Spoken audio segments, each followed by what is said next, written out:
Olá pessoal, né? Esse aqui é o vídeo de abertura de apresentação do nosso curso Discursivas para o Ministério Público de Santa Catarina. Eu vou falar sobre as discursivas, né? Esse vídeo faz parte de uma série de dicas, assim, elas são divididas em blocos menores, tá certo? Vocês vão acompanhar. Quem tá no curso acompanha tudo, inclusive as aulas do curso, e vai embora. Quem está me assistindo na minha rede social, né, no YouTube, né? Exatamente, canal Júnior Andrade, que é minha rede particular, não é nem do curso, é minha rede particular. Você vai pegar essa série de dicas, assim, seguidamente são 3 vídeos, tá? Porque o assunto é um pouquinho extenso, então a gente precisa tomar certos cuidados. É uma prova diferente, tá, gente? Do geral do que o Sebrasp faz, mas é uma prova que vai lembrar muito, né? Então, para quem não me conhece, eu sou professora há mais de 2 décadas para concurso, já trabalhei nos preparatórios principais do país. Em 2017 eu dei uma folga para mim mesma, depois fui trabalhar nesse projeto menor que é o Turma de Geração Concursos, em busca de uma coisa bem básica, aprovação, tá? Não comercial, assim, bem tranquila mesmo. Sem as pressões do comércio, melhor dizendo. Então, não tem pressão de cursinho, não tem pressão de aluno, é que a gente trabalha com objetividade para aprovação. E graças a Deus vem dando muito certo. E é isso que interessa. Bom, vamos lá. A experiência, eu falei até da minha experiência, porque em 2018 aconteceu a prova do TCE Minas. Tá certo? Foi uma prova bem interessante, uma prova que lembra um pouco a prova de vocês. Tá certo? Eu vou falar sobre o edital de vocês e vou me remeter a essa prova do TCE Minas para ficar mais fácil vocês terem uma noção de como que a banca vai trabalhar a discursiva, tá bom? Bom, primeiro, vocês já sabem que essa disposição aqui de aplicação de prova objetiva discursiva em 2 turnos, ou seja, um turno da manhã para o nível superior, turno da tarde para o nível médio, já diz um pouco sobre a prova discursiva em si. Quer dizer que nós teremos temas diferentes para o nível superior e para o nível médio.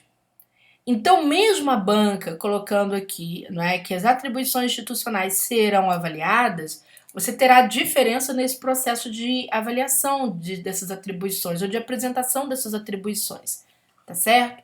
Então, já chamo a atenção de vocês para este detalhe, tá?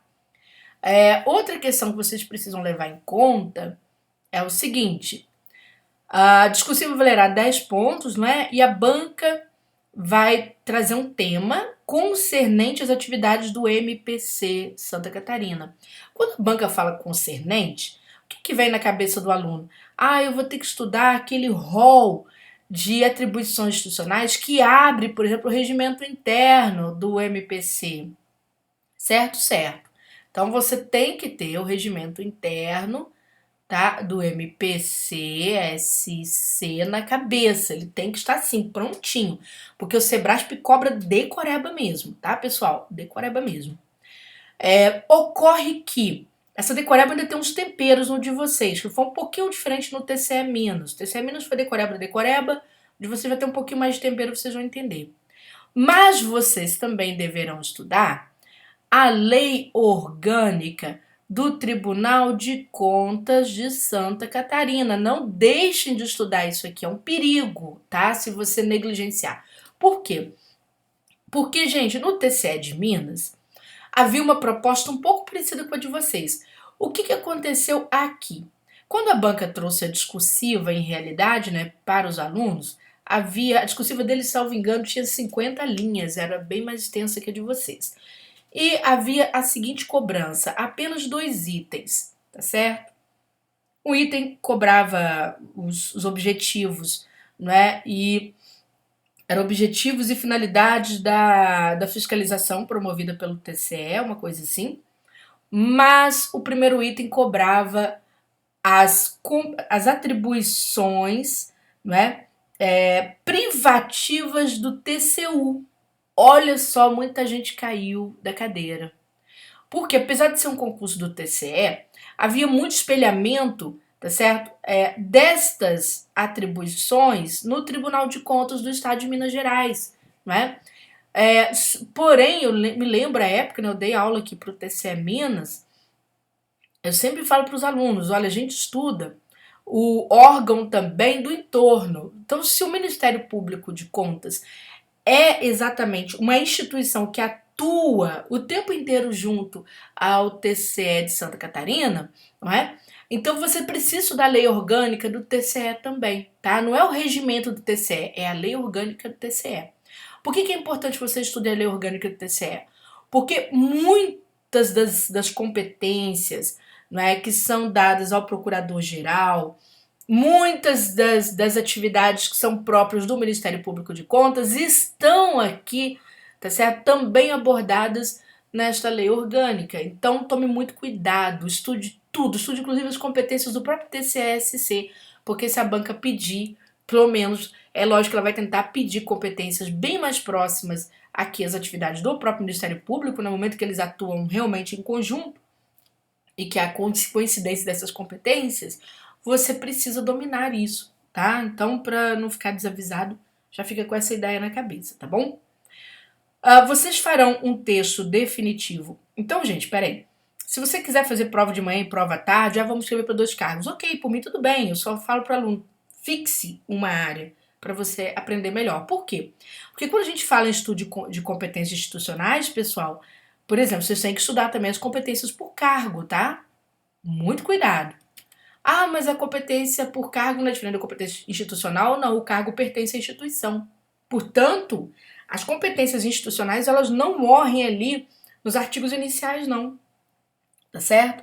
Elas abrangem outros artigos, por exemplo, do regimento interno, tá? Que vai organizar essas competências, vai distribuir, né, aquelas competências de modo geral, aquelas competências iniciais da instituição, em microcompetências consoante os cargos e a importância, né, da atuação desses cargos dentro da instituição.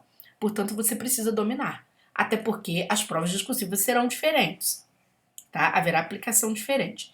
Outro detalhe interessante é que você vai ter que fazer, antes de eu entrar aqui na avaliação, a tua discursiva com material, com letra legível e com caneta de tinta preta e material totalmente transparente. Gente, a Bic não me dá R$1 para fazer essa propaganda, tá? Mas eu aconselho, compra uma caneta Bic de ponta média. Por quê? Porque a prova é digitalizada. Então, por exemplo, se você comprar uma caneta de ponta grossa, seja qual for, né, você corre o risco de a caneta soltar muita tinta e rasura no Sebrasp é sempre um problema, tá? Se você, por exemplo, comprar uma caneta Bic de tinta de ponta fina, você corre o risco de, na digitalização, se sua letra for muito pequenininha, seus acentos e vírgulas forem muito sensíveis, de aquilo não aparecer muito bem. A digitalização consome parte da tinta do material de certo modo, ela reduz. Então, o examinador pode entender que você, ao invés de vírgula, pontuou, por exemplo, tá? Então, te aconselho. E a caneta Bic comum, qual que é a vantagem dela? A carga é transparente, então você não corre chegar à prova para que você tanto estudou, né, e comprar uma caneta que é transparente no invólucro exterior, mas é opaca na cor da carga e ficar sem fazer prova, porque ninguém vai te emprestar. Então vamos lá. A avaliação, né, vai contar com uma avaliação de conteúdo, né? Ela correrá sobre o conteúdo e sobre o domínio escrito da modalidade. Pessoal, eu vou explicar isso melhor, tá? Que isso é muito perigoso. Por quê? Vamos lá, olha só. A banca aqui detalha o que ela vai cobrar na avaliação. Ela vai cobrar o domínio das atribuições institucionais, que eu já falei, exceda as atribuições meramente institucionais e vá para as atribuições de cargo. Ela vai cobrar de vocês capacidade de avaliação e reflexão e raciocínio crítico. Isso quer dizer que haverá estudo de caso. Tanto que as propostas do nosso curso são todas baseadas em estudo de caso e baseadas também na capacidade de você fazer uma avaliação crítica de que competências estão sendo acionadas para aquele momento daquele caso que foi apresentado para você, porque isso a banca vai avaliar. Veja que ela colocou aqui capacidade de síntese, ou seja, imagina, né, aqui, por exemplo, os meninos fizeram prova para o TCU de Minas, tiveram que trabalhar com 13 competências do TCE de Minas, né? Tiveram que trabalhar com 13 competências privativas do TCU, né? Isso aqui rendia cerca de 35 linhas, uma discursiva de 50 linhas em média. Então, o que acontece? Lá a banca não pediu capacidade de síntese, ela quis as competências de modo integral. De você já quer capacidade de síntese. Então aqui no curso nós vamos entender, eu trouxe problemáticas, né, que você vai ter que aplicar essa sua capacidade de síntese e a capacidade de ligar ideias, ou seja, de promover, escrever com coesão, escrever com progressividade, tá? Fazendo a seleção e a organização dessas competências que serão cobradas, essas atribuições, tá? E naturalmente a banca vai avaliar a gramática, tá bom? Bom, no próximo vídeo eu vou comentar um pouco melhor sobre esse processo avaliativo, tá certo, gente? Que esse vídeo não ficar tão longo assim, tá bom? Então vamos seguindo com mais dicas.